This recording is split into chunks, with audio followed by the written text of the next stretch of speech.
ನಮಸ್ಕಾರ ಸ್ನೇಹಿತರೆ. ಒಂದು ಮಾತಿದೆ, ಬೆಂಕಿ ಇಲ್ಲದೆ ಹೊಗೆ ಆಡಲ್ಲ ಅಂತೇಳಿ ಹೇಳ್ತಾರೆ.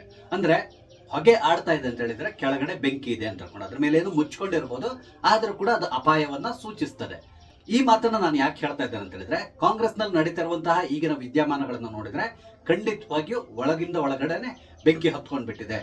ಹೊರಗಡೆಯಿಂದ ನಮ್ಗೆ ಈಗ ಹೊಗೆ ಕಾಣಿಸ್ಕೊಳ್ಳಿ ಶುರುವಾಗಿದೆ. ಆದ್ರೆ ಸದ್ಯದಲ್ಲೇ ಮೆಲ್ಲಗೆ ಉರಿತಾ ಇರುವಂತಹ ಬೆಂಕಿ ದಕ್ಕನೆ ಹೊತ್ಕೊಳ್ಳುವಂತ ಸಾಧ್ಯತೆಗಳು ಕಾಣಿಸ್ತಾ ಇದೆ. ಈ ಮಾತನ್ನ ನಾನು ಯಾಕೆ ಹೇಳ್ತಾ ಇದ್ದೇನೆ, ಇದರ ಹಿನ್ನೆಲೆಯನ್ನು ಎಲ್ಲವನ್ನೂ ನಾನು ನಿಮ್ಗೆ ವಿವರಿಸ್ತಾ ಇದ್ದೇನೆ. ಸ್ನೇಹಿತರೆ, ನಿಮ್ಮೆಲ್ಲರೂ ಕಾಫಿ ಹತ್ರ ಡಿಜಿಟಲ್ ಚಾನಲ್ಗೆ ಸ್ವಾಗತಿಸ್ತಾ ಇದ್ದೇನೆ. ಸ್ನೇಹಿತರೆ, ಬಹಳ ದಿನಗಳಿಂದ ಕಾಂಗ್ರೆಸ್ ಒಳಗಡೆ ಒಂದು ರೀತಿಯಾದಂತಹ ಬೆಂಕಿ ಉರಿತಾನೆ ಇದೆ. ಆದ್ರೆ ಅದನ್ನ ಶಮನ ಮಾಡಲಿಕ್ಕೆ ಹೈಕಮಾಂಡ್ ಬಹಳಷ್ಟು ಪ್ರಯತ್ನವನ್ನ ಪಡ್ತಾ ಇತ್ತು. ಈಗಾಗಲೇ ನೀವು ನೋಡಿರಬಹುದು, ಹಲವಾರು ಮೀಟಿಂಗ್ಗಳು ಕೂಡ ಆಗಿದೆ. ಕರ್ನಾಟಕದ ಉಸ್ತುವಾರಿಯನ್ನು ನೋಡ್ಕೊಳ್ಳುವಂತಹ ಕೆ.ಸಿ. ವೇಣುಗೋಪಾಲ್ ಅಥವಾ ಸುರ್ಜೇವಾಲಾ ಇಂಥವರೆಲ್ಲರೂ ಕೂಡ ಬಂದು ಇಲ್ಲಿ ಬಹಳಷ್ಟು ಮೀಟಿಂಗ್ ಗಳನ್ನ ಮಾಡಿ, 1-to-1 ಮೀಟಿಂಗ್ ಅಂದ್ರೆ ಎಲ್ಲರನ್ನು ಕರೆದು ಮಾತಾಡಿಸಿ, ನಿಮ್ಮ ಸಮಸ್ಯೆ ಏನಿದ್ರು ಕೂಡ ನಾವು ಪರಿಹರಿಸ್ತೇವೆ, ಓಪನ್ ಆಗಿ ಮಾತಾಡಬೇಡಿ, ಪತ್ರಿಕೆಗಳಿಗೆ ಹೇಳಿಕೆಗಳನ್ನ ಕೊಡಬೇಡಿ, ಟಿವಿಗಳಿಗೆ ಯಾವುದೇ ರೀತಿಯಾದಂತಹ ಸಂದರ್ಶನವನ್ನು ಕೊಡಬೇಡಿ, ಈ ರೀತಿಯಾದಂತಹ ಅಡ್ವೈಸ್ ಅನ್ನ ಕೂಡ ಕೊಟ್ಟಿದ್ದಾರೆ. ಅದೇ ರೀತಿಯಲ್ಲಿ ಈ ಸಮಸ್ಯೆಗಳಿಗೆ ಮೂಲ ಕಾರಣ ಏನು ಅನ್ನೋದನ್ನ ಹುಡುಕುವಂತ ಪ್ರಯತ್ನ ಕೂಡ ಮಾಡಿದ್ದಾರೆ. ಕಾರಣ ಏನು ಅನ್ನೋದು ಎಲ್ರಿಗೂ ಗೊತ್ತಿರುವಂತದ್ದು, ಇದೊಂದು ರೀತಿ ಓಪನ್ ಸೀಕ್ರೆಟ್. ಆದ್ರೂ ಕೂಡ ಈ ಸಮಸ್ಯೆಗೆ ಒಂದು ಪರಿಹಾರವನ್ನು ಕಂಡುಕೊಳ್ಳಲಿಕ್ಕೆ ಬಹಳಷ್ಟು ಪ್ರಯತ್ನವನ್ನ ಪಟ್ಟಿದ್ದಾರೆ. ಆದ್ರೆ ಈ ಎಲ್ಲ ಪ್ರಯತ್ನಗಳು ಈಗಾಗಲೇ ವಿಫಲ ಆಗ್ತಾ ಇದೆ ಅನ್ನೋ ಸೂಚನೆ ಸಿಗ್ತಾ ಇದೆ. ಹಾಗಾದ್ರೆ ಕಾಂಗ್ರೆಸ್ ನಲ್ಲಿ ಏನ್ ನಡೀತಾ ಇದೆ? ಬೇರೆ ಏನೂ ಅಲ್ಲ, ಕಾಂಗ್ರೆಸ್ ಈಗಾಗಲೇ ಇಬ್ಬಾಗ ಆದ ರೀತಿಯಲ್ಲಿ ಕಾಣಿಸ್ತಾ ಇದೆ. ಅಂದ್ರೆ ಒಂದು ಡಿ.ಕೆ. ಶಿವಕುಮಾರ್ ಅವರ ಬಣ, ಇನ್ನೊಂದು ಸಿದ್ದರಾಮಯ್ಯನವರ ಬಣ, ಈ ರೀತಿಯಾಗಿ ಡಿವೈಡ್ ಆಗಿ ಹೋಗ್ಬಿಟ್ಟಿದೆ. ಇಲ್ಲಿ ಡಿ.ಕೆ. ಶಿವಕುಮಾರ್ ಅವರ ಬಣ ಅಷ್ಟೊಂದು ಸ್ಟ್ರಾಂಗ್ ಆಗಿಲ್ಲ, ಆದ್ರೆ ಸಿದ್ದರಾಮಯ್ಯನವರ ಬಣ ಅತ್ಯಂತ ಸ್ಟ್ರಾಂಗ್ ಆಗಿದೆ. ಆದ್ರೂ ಕೂಡ ಡಿ.ಕೆ. ಶಿವಕುಮಾರ್ ಅವರು ಕಾಂಗ್ರೆಸ್ ಪಕ್ಷದ ಮೇಲೆ ಒಂದು ಹಿಡಿತವನ್ನು ಇಟ್ಕೊಂಡಿದ್ದಾರೆ. ಇದಕ್ಕೆ ಮುಖ್ಯ ಕಾರಣ, ಕಳೆದ ಚುನಾವಣೆಯಲ್ಲಿ ಕಾಂಗ್ರೆಸ್ ಅಧಿಕಾರಕ್ಕೆ ಬರಲಿಕ್ಕೆ ಡಿ.ಕೆ. ಶಿವಕುಮಾರ್ ಅವರ ಪ್ರಯತ್ನ ತುಂಬಾ ಇತ್ತು. ಈ ವಿಷಯವನ್ನ ಹೈಕಮಾಂಡ್ ಕೂಡ ಒಪ್ಕೊಳ್ತದೆ. ಅಂದ್ರೆ ಅವರು ಕೇವಲ ಪಕ್ಷದ ಸಂಘಟನೆಗಾಗಿ ಮಾತ್ರ ಓಡಾಡಲಿಲ್ಲ, ಅದಕ್ಕೆ ಬದಲಾಗಿ ಬಹಳಷ್ಟು ಹಣವನ್ನ ಕೂಡ ವ್ಯಯಿಸಿದ್ದಾರೆ. ಆದ್ರಿಂದಾಗಿ ಕರ್ನಾಟಕದಲ್ಲಿ ಕಾಂಗ್ರೆಸ್ ಪಕ್ಷ ಅಭೂತಪೂರ್ವವಾದಂತಹ ಜಯವನ್ನ ಗಳಿಸಿತು. ಇದು ಎಲ್ಲರಿಗೂ ಗೊತ್ತಿರುವಂತಹ ವಿಷಯ. ಜಯಗಳಿಸಿದ ಸಂದರ್ಭದಲ್ಲಿ ಡಿ.ಕೆ. ಶಿವಕುಮಾರ್ ಅವರು ತಾನೇ ಮುಖ್ಯಮಂತ್ರಿ ಆಗ್ಬೇಕು ಅಂತ ಅನ್ಕೊಂಡು ಆಸೆಯನ್ನ ವ್ಯಕ್ತಪಡಿಸಿದ್ರು. ಕೊನೆಗೆ ಏನೆಲ್ಲ ಆಯ್ತು ನಿಮ್ಗೆ ಗೊತ್ತಿದೆ. ಬಹಳ ದಿನಗಳಿಂದ ಹರಿದಾಡ್ತಾ ಇರುವ ಸುದ್ದಿ ಪ್ರಕಾರ 2.5 ವರ್ಷ ಸಿದ್ದರಾಮಯ್ಯ, 2.5 ವರ್ಷ ಡಿ.ಕೆ. ಶಿವಕುಮಾರ್ ಅವರು ಮುಖ್ಯಮಂತ್ರಿ ಆಗಿರ್ಬೇಕು ಅಂತ ಕೊಂಡಿರುವಂತದ್ದು. ಆದ್ರೆ ಸಿದ್ದರಾಮಯ್ಯನವರು ಯಾವುದೇ ಕಾರಣಕ್ಕೆ ಇದಕ್ಕೆ ಒಪ್ಪಿಕೊಳ್ಳುವಂತಹ ಸಾಧ್ಯತೆಗಳಿಲ್ಲ. 2.5 ವರ್ಷ ಹತ್ರ ಬರ್ತಾ ಇದೆ. ಆದ್ರೆ ಈ ಸಂದರ್ಭದಲ್ಲಿ ಸಿದ್ದರಾಮಯ್ಯನವರು ಕುರ್ಚಿಯಿಂದ ಇಳಿಯುವಂತಹ ಯಾವುದೇ ಲಕ್ಷಣಗಳು ಕಾಣಿಸ್ತಾ ಇಲ್ಲ.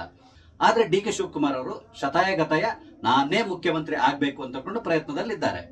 ಆದ್ರೆ ಅದಕ್ಕೆ ಅಡ್ಡಗಾಲು ಹಾಕ್ತಾ ಇರೋದು ಒಂದು ಸಿದ್ದರಾಮಯ್ಯ, ಅದ್ರ ಜೊತೆ ಹೈಕಮಾಂಡ್, ಅದರಲ್ಲೂ ಮುಖ್ಯವಾಗಿ ರಾಹುಲ್ ಗಾಂಧಿ ಅವರು ಸುತರಾಮ್ ಡಿ.ಕೆ. ಶಿವಕುಮಾರ್ ಅವ್ರನ್ನ ಮುಖ್ಯಮಂತ್ರಿ ಮಾಡ್ಲಿಕ್ಕೆ ಒಪ್ತಾ ಇಲ್ಲ ಅಂತ ಹೇಳ್ತಾ ಇದ್ದಾರೆ.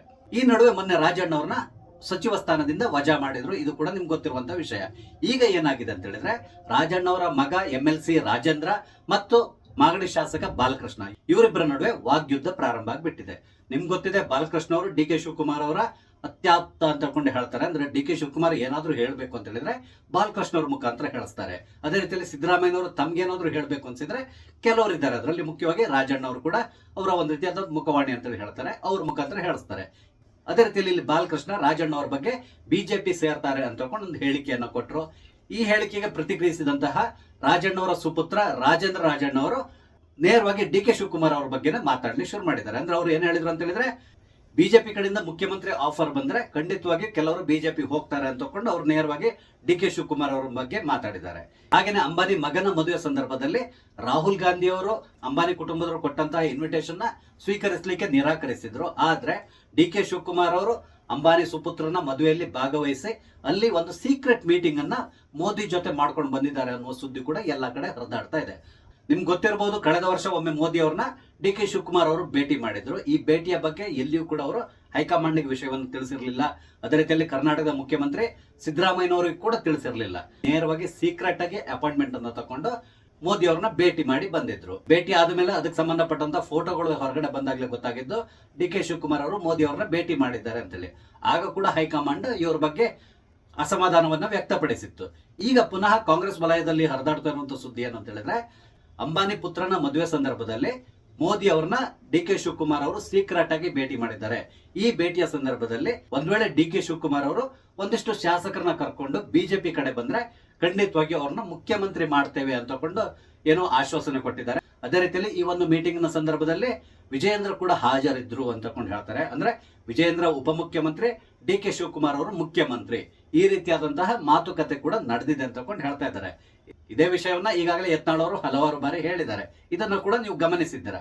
ಆದ್ರೆ ಡಿ ಕೆ ಶಿವಕುಮಾರ್ ಅವರು ಪದೇ ಪದೇ ಹೇಳ್ತಾ ಇದ್ದಾರೆ, ನಾನು ಯಾವುದೇ ಕಾರಣಕ್ಕೆ ಕಾಂಗ್ರೆಸ್ನ ಬಿಟ್ಟು ಹೋಗೋದಿಲ್ಲ, ನಾನು ಕೊನೆವರೆಗೂ ಕೂಡ ಕಾಂಗ್ರೆಸ್ ನಲ್ಲೇ ಇರ್ತೇನೆ, ಬಿಜೆಪಿ ಸೇರುವಂತಹ ಯಾವುದೇ ಇರಾದೆ ನನಗಿಲ್ಲ ಅಂತ ಹೇಳ್ಕೊಂಡು ಈಗಾಗಲೇ ಹೇಳಿಕೆಗಳನ್ನು ಕೊಡ್ತಾ ಇದ್ದಾರೆ.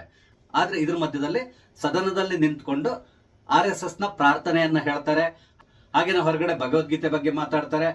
ಮೊನ್ನೆ ಉಡುಪಿಯಲ್ಲಿ ಕೃಷ್ಣ ಮಠದ ಒಂದು ಕಾರ್ಯಕ್ರಮದಲ್ಲಿ ದೊಡ್ಡ ದೊಡ್ಡ ಶ್ಲೋಕಗಳನ್ನ ಕೂಡ ಹೇಳಿದ್ದಾರೆ. ಇದೆಲ್ಲವೂ ನೀವು ನೋಡಿರ್ತೀರ. ಸಾಮಾನ್ಯವಾಗಿ ಈ ಶ್ಲೋಕಗಳು, ಭಗವದ್ಗೀತೆ ಇಂಥದ್ದೆಲ್ಲವೂ ಕೂಡ ಕಾಂಗ್ರೆಸ್ಗೆ ಒಂದು ರೀತಿ ಹೊಂದಿಕೊಳ್ಳದೆ ಇರುವಂತಹ ವಿಷಯಗಳು.